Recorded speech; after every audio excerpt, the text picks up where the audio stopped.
本オフにエンゼルスからフリーエージェント FA となった大谷翔平。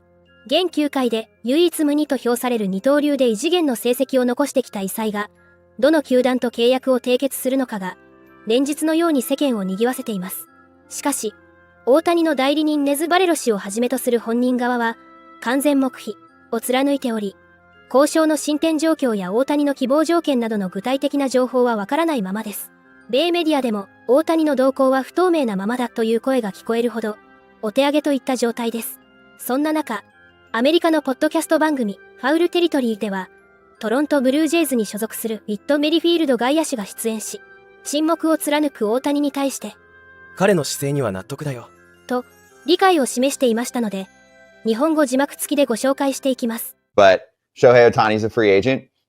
We talked about him, a little bit on the show. So I'm curious, obviously, not from the free agent perspective, but from media availability perspective, what are obligations for players, if any? We get this question a lot from fans. They're like, is there anything in a contract for a player that he has to speak? Some people were disappointed that Ohtani didn't speak the other day after winning the MVP. Obviously, he doesn't want to have the conversations like we're having, right? Is there anything for players that says that they have to speak, and not just the offseason, but even just after games?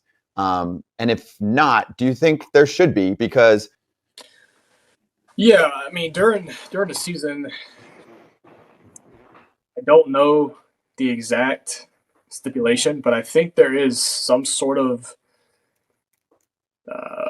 bylaw or something in our contract that says we have to engage with the media about talking to the media, and then after one game, you're like, I got to get out of here. My family's here. I want to go. I want to be quick out of the locker room today. I'm not going to talk to the media today. There's no problem with that. But as far as doing it every day, I don't think you can get away with that. But in the off season, when you're a free agent, you don't have a binding contract with another team. So I don't think there's anything that can keep a player from just being like, you know what, I'm not going to talk about what's going on. And frankly, I think that's a pretty good move from Shohei. 水面下で静かに進められている大谷の交渉。この現状を米球界の関係者たちは、大谷と彼の代理人であるネズ・バレロが契約に向けたプロセスの間でプライバシーと仕事上の慎重さを要求しているということだと指摘。大谷との契約で求められる第一のルールは公私を問わず、交渉内容や進展具合を明かさないこと。たとえ一般的に知られているような話や噂話であっても、その話題を口にすることを禁止されているとの認識が広まっているといいます。おそらく二刀流選手の FA は史上初と言っても過言ではありません。それだけ大きな価値がある選手を獲得できるとなれば、球界関係者たちが情報を漏らさぬようにピリつくのも無理もない話なのかもしれません。また、エンゼルス専門の米ポッドキャスト番組ロックドーンエンジェルスでは、フリーエージェントとなり他球団との交渉を進めている大谷について、今季エンゼルスは大谷をトレードに出すべきだったのかの議論を繰り広げていましたので、日本語字幕付きでご紹介していきます。Yeah, hey, Mario L6095 on YouTube, he said, let's go back in time to the 2023 trade deadline. Knowing what we know now, do you trade Ohtani or do you keep him hoping that you can re-sign him? What do you think, Mike? I look at I know Bo Porter got a lot of garbage and a lot of heat for the suggested trade about, I think it was the Mets versus trading with the Angels. Mm-hmm. But I look back at some of those names and I think the Angels got to make a move like that, especially if they had a plan in place. And that would be the thing that, Mario, I would want to see the Angels do. I wouldn't say, hey, in hindsight, yeah, we probably should have made a move. But the truth is that even if we made the move, it still doesn't feel like the Angels had a plan at the time. It just kind of felt like, as you pointed out, Johnny, last second cramming for a test. Okay, we're going to do it, right? And I think that knowing that we have a manager now and a coaching staff that seems to have a strategy, then it would make sense to not have to go and trade Shohei Ohtani. But with Phil Nevin here and Matt Wise here and all those guys, I would lean in the direction of, yeah, they should have made that move and should have seen what they could get in some of the young guys. And I would also push back on some of the trades that they made where people are like, you're getting rid of all these young guys from your minor league system.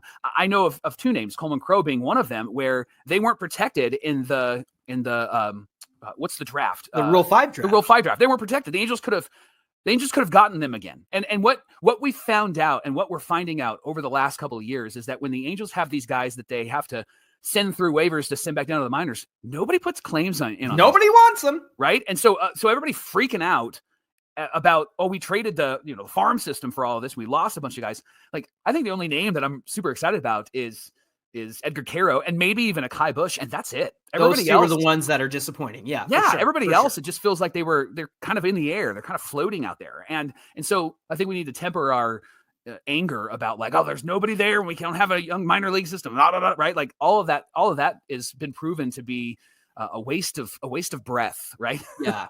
I was chatting with Sully over on Locked On MLB, and he said, you didn't get anything for Ohtani. And the one thing I forgot to mention was that Ohtani didn't want to be traded. Yeah, he didn't want to leave. He wanted to win with the Angels. He wanted to go for it with the Angels.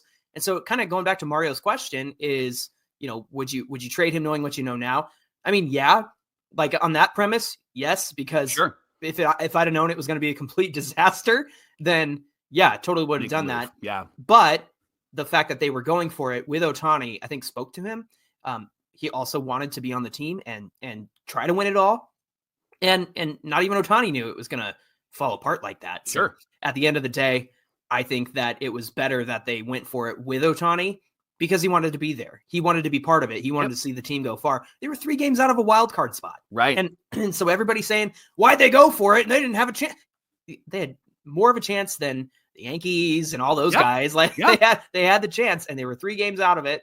And you saw how that first place Texas team went down to a first place wild card team. I should say the wild card number 1 spot, because anything can happen in baseball. And so nobody could have predicted what the standings would have looked like.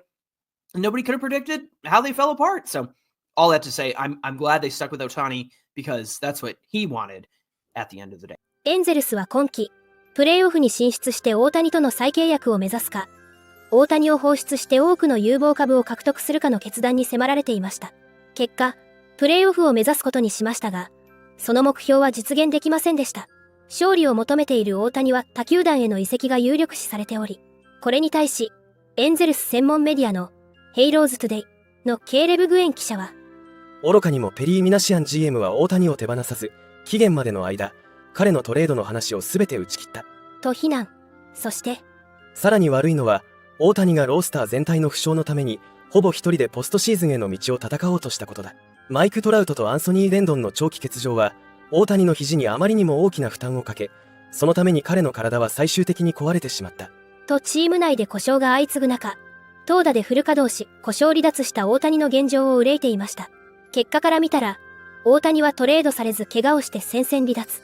FA となった大谷は他球団への移籍が有力視されていることから、エンゼルスにとっては、一番高く売れた昨季のトレード期限までに大谷を放出するのが最善の策だったとの声が、アメリカでは多く聞かれています。これからも大谷の活躍から目が離せません。皆様からのコメントもお待ちしております。